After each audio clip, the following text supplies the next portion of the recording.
I don't have an injury report. There's no one hurt, so everybody's available. Jason, with Kawhi Leonard being available, what challenges does that present on both sides of the floor, especially for someone who hasn't played in 3 weeks? Yeah, I think you talk about future Hall of Famer. Again, he's one that basketball IQ is high, so he's got to be accounted for on both ends, defensively and offensively, no matter how long he's been out. If he's playing, he's ready to go. So we got to account for him on both sides of the ball. From your experience, is there potential psychological effect both on the Clippers and potentially for you guys? Having Kawhi back? No, we prepared for him for Game 1 and we prepared for him for Game 2. So he's playing, so we're prepared to execute the game plan. Oh. Hey, Coach. How can you get the other guys going early? We know Kawhi and Kyrie were able to have big games, but the other guys kind of struggled with only 33 points there. Yeah, I think it starts with our 2 stars. They have to get off to a better start. We, as a team, didn't get off to a better start, and that includes Kai and Luka. So we start with those 2, and then everyone else, we got great looks in Game 1. We missed some layups. We missed some free throws. And hopefully we can get those in Game 2 and knock them down.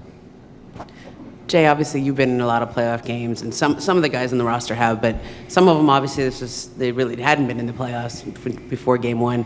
How much do you think some of the veteran guys, like maybe Kyrie, even have said, okay, this is what it's like. This is what you got to do when you play in the playoffs? Yeah, I think to have Kai. Guys who've been in the playoffs, it's one to talk about the playoffs, 2 to participate in the playoffs is a whole different thing. And so nerves or, certain things can get in the way of the game, and you just have to go through that. That's, sometimes called inexperience versus experience. And so when you don't have that experience, you have to go through it, and you have to, be honest of how you feel and understand how to use those nerves in a positive way.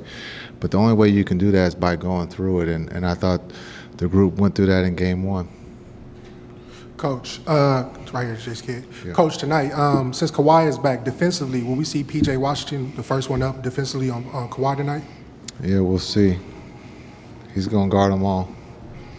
Thank you. Yep. Jason, just as far as adjustments with Kawhi coming back, do you expect the same type of production from Zubats and for the ball being in other guys' hands, or is that something you have to be aware of? Yeah, as much we got to be concerned with Kawhi. They had success with other guys, so we got to account for Harden and we got to account for Zubac. Understanding those 2, hurt us in Game 1, and so we can't. We got to help each other. With Zubac being the center and a big center, we got to be able to help Gaff, D-Live, and Maxey down there when they do post them up. Jason, you mentioned that you wanted to see Kyrie and Luka off to better starts. Generally speaking, is there something that you're looking for in the first segment of the game, first 5 to 10 minutes, that whether it's X and O wise, whether it's disposition wise, that's indicative of the things that you wanted to change from Game 1 are being implemented in Game 2? Is there something you're looking for early that's a sign of that? Yeah, I thought, our 2 guys got great shots, just didn't knock them down. When you look at Luka, I think started 1 for 7 from the 3-point line. Again, we could talk about others, but those 2 are the focal point. They got to put the ball in the basket. We got to take what they're giving us and then let the others, get open shots, and they got to knock them down. But it starts with Kai and Luka. Those 2 have to set the tone. Jason, you often say that all minutes in a game are meaningful. Josh did not. He only played 9 seconds for the first 3 quarters, but his fourth quarter play, he had the best plus-minus for the whole team, for the whole game. What did you see out of him in the fourth quarter? Yeah, I thought he played his role well. Understanding he only played 9, there early. But I thought in the fourth quarter he played those minutes, and so we expect him to get more minutes tonight. Hey, Jason, You mentioned about physicality the other day. What do you think is key for the group to play that way, but without getting into foul trouble? Well, I think when you talk about the physicality, setting screens, being able to box out, understanding playing the game the right way. We're not trying to hurt anybody. The physicality is at a high throughout the league. If you watch, the referees aren't calling fouls, so it's just about being physical. 80s basketball, if you want to call it, or 90s, the physicality is at a high. If you watch in other games, some of those are fouls. Some of them you would say they're fouls, but they're not blowing the whistle. So you got to play until the whistle is blown. And so physicality, since March, we've taken that into account, and we just didn't do that in Game 1. Jason, over here, it seems like you're trying to balance how much you push the pace and figure out how much you can attack guys. It seems like the Clippers know what they want to do in terms of attacking your guys, but how do you kind of flip that on them and figure out, how to consistently attack certain defenders? Yeah, I think just recognizing who's on the floor, but we got to play with pace. I thought in the fourth quarter we started to play with some pace. We got to be able to do that. Again, understanding sometimes guys who have not been in this situation, nerves can get in the way, so we won't have that excuse for tonight.